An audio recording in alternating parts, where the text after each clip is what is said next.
Cyborg 009, o movie de 1966, é a primeira animação da franquia. Mas antes da gente começar a falar do anime especificamente, temos que voltar um pouco lá para 1945, no fim da Segunda Guerra Mundial, para entender melhor como é que estava a situação no Japão, porque isso vai reverberar em como era a situação da animação na época. Então, em 1945 é o fim da Segunda Guerra Mundial. Após perder a guerra, o Japão é ocupado pelos Estados Unidos logo após o fim da guerra. E essa ocupação durou até 1951. E o Japão ele só foi considerado novamente um estado independente em 1952. Então, esse período de ocupação americana e de pós-guerra é muito de reestruturação, de reconstruir aquilo que foi devastado, fora que havia todo o controle da outra parte em relação ao Japão. Após o Japão realmente se tornar um estado independente de novo, as décadas de 50 e 60 foram marcadas por reconstrução.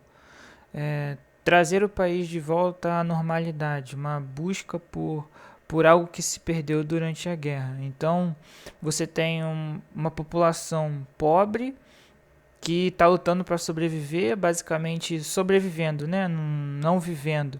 Então, o dinheiro para lazer, para diversão era muito escasso.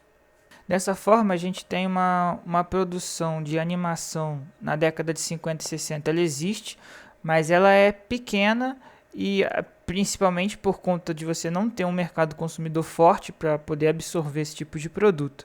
Então, nós temos uma produção existente, mas pequena.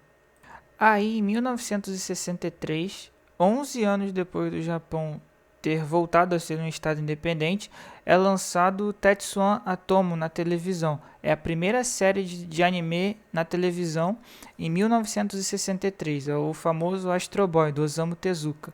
E ele foi importante não só por marcar a estreia do anime na TV, mas também pela forma de produção, porque o Tezuka ele criou toda uma forma de produção da obra. Foram diversas técnicas, como reaproveitamento dos acetatos, das cenas que já tinham na própria animação, o formato de produção, a forma de você lançar a obra, de você envolver outras empresas, o fato de você tá lançando um produto que já tem um lastro, porque é uma adaptação de um mangá. Com isso, o Tezuka ele abriu as portas para um novo mundo, uma nova forma de produção, de financiamento, de veiculação, de tudo. Era a estreia ali do mercado de anime japonês. Então a gente pode colocar que Astro Boy em 1963 foi o grande marco da animação japonesa. Então a gente pode de certa forma colocar ele como um início, como um ponto zero para a gente se basear e seguir, porque realmente por conta de tudo que eu falei, ele foi uma obra muito marcante e que inaugurou uma nova etapa. Também é importante ressaltar que Astro Boy foi um sucesso gigantesco. Astro Boy foi um sucesso muito grande no Japão. E esse tipo de sucesso mostrou para os empresários, para aquelas pessoas que têm o poder financeiro, que anime vendia. Então foi a partir daí, a partir de Astro Boy, que existe o interesse das empresas, das produtoras, de investir em animação, percebendo o sucesso do Astro Boy e vendo que isso poderia também trazer mais retorno para eles. Aqui também é importante lembrar que nessa época, nos primórdios da animação japonesa, anime no Japão era considerado coisa para criança. Vendo todas as produções que tinha-se na época, é visível que os produtores eles focavam no público infantil. Então, basicamente, anime nessa época, nos anos 60, era para criança. Isso vai mudar com Yamato e depois com Gundam 0079, mas aí já é tema para uma outra conversa. Mas é bom lembrar que nessa época, nesse início, anime era coisa para criança. Depois de descoberto que anime dava dinheiro, agora era a forma de descobrir como fazer isso dar dinheiro. E aí nós temos uma época extremamente interessante da animação japonesa, que a gente pode colocar ali começando com Astro Boy, que foi uma época de experimentação. Foi uma época que as empresas estavam se arriscando, testando fórmulas para descobrir o que dava certo e o que não dava. E aí a gente tem a Toei, que era uma dessas empresas envolvidas na produção de animação, que estava atirando para todo lado buscando uma fórmula, buscando um meio de encontrar o que dava certo e o que não dava. Nisso eles produziram o Anpaku Hoji no Orochi Taiji em 1963, que adaptava o mito shintoísta, e também Gulliver no Ushou Ryoku em 1965, que adaptava a história ocidental. Então, com esses dois exemplos que eu acabei de dar, são dois movies desse início dos anos 60, dá para ver bem que eles estavam testando enredos, testando fórmulas para ver o que ia e o que não ia. Um é mito shintoísta, o outro é uma adaptação de uma história ocidental. E ambos, assim como as outras obras da Toei desse início dos anos 60, principalmente antes do Astro Boy, eles tinham uma pegada muito Disney, assim, muitas adaptações de histórias ocidentais e principalmente e também na animação. Você tinha um estilo de animação que simulava muitas obras da Disney. E aí, vendo o sucesso de Astro Boy, a Toei buscou fazer o Astro Boy da Toei, que foi o Cyborg 009, que aí a gente chega realmente para falar da obra, que foi lançada em 1966, 3 anos depois do lançamento do Astro Boy. Sempre lembrando que esse Astro Boy era uma série de TV, e esse Cyborg 009 que a gente está falando hoje foi um movie para cinema. Cyborg 009, assim como Astro Boy, ele envolve a história, envolve ciborgues e robôs, aparatos bem futurísticos, né? A animação do 009, diferente das outras obras da Toei, ela tinha uma animação bem mais travada, muita repetição de cenas, igual eu tinha falado antes, da questão da produção. Muita repetição de cenas, principalmente de combate, para economizar na produção. Outra similaridade com Astro Boy é o fato de 009 ser uma adaptação de um mangá do Shotaro Shinomori. No caso, o mangá ele começou em 1964, 2 anos antes do anime ser lançado. Sobre o enredo, a história é extremamente simples, direta e objetiva. Quem é bom, quem é mal é mal. Não há nenhum tipo de tom de cinza, nenhuma nuance. É uma história bem rápida, direta e objetiva.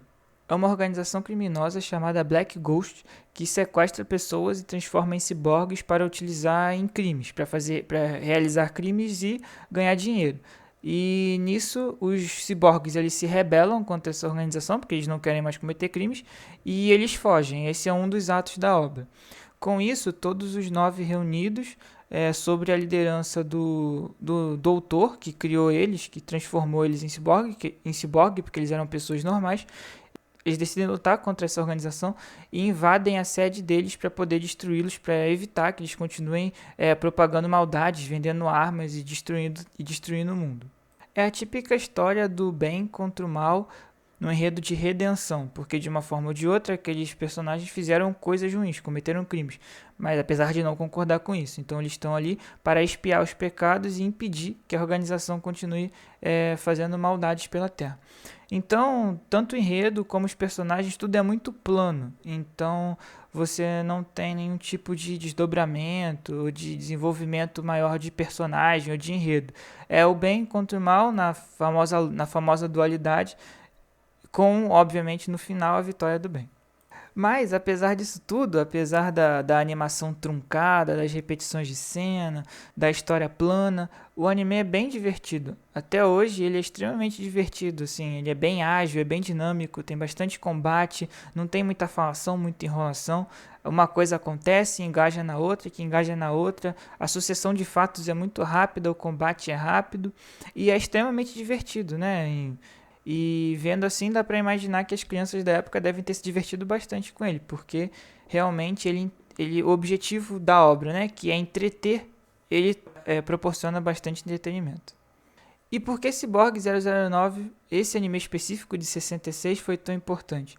Primeiro, porque é a estreia da franquia em animação, uma franquia pilar aí da animação japonesa, muito clássica, muito tradicional. Segundo, porque ele marca um ponto onde a Toei, que até hoje é uma empresa muito importante no nosso meio, marca quando ela começou a testar uma nova forma de produção, uma nova forma de enredo, uma nova forma de propor um produto ao público. Então, ela, com base naquilo que teve sucesso no Astro Boy, ela tenta, da forma dela, emular aquilo e entregar um produto para o público. Então, como eu tinha falado antes, essa época é uma época de extrema experimentação. Por isso que é tão interessante ver esse tipo de obra, porque você encontra coisas muito diferentes de uma para outra. E às vezes a própria obra ela começa de uma forma e ela termina de outra. Dando exemplo de séries de TV, por exemplo. Eles têm uma mudança muito grande dentro da própria série, porque você percebe ali claramente que foi uma época de teste. A gente está testando para ver o que dá, para ver o que não dá, e a gente vai transformando a rota ao longo do caminho. Por fim, dá para dizer que Cyborg 009 ele é fruto do seu tempo, ele tem várias características bem tradicionais, bem específicas da época em que ele foi produzido, e ele se torna importante até hoje para nós podermos entender como essa indústria foi formada, porque tudo começou lá em 63 com Astro Boy, e Cyborg 009 também é uma parte integrante muito importante dessa história, com esse movie de 1966. E por fim, vamos à nota. A nota que eu dou para Cyborg 009 movie de 1966 é 5. Apesar de tudo, ele é um pouco plano demais e apesar de entreter, não entrega nada demais, nada a mais. Diferente de algumas obras da Toei, até diante do 009, que tinha outros elementos muito mais interessantes. Mas, como produto histórico, como marca histórica, ele é muito relevante.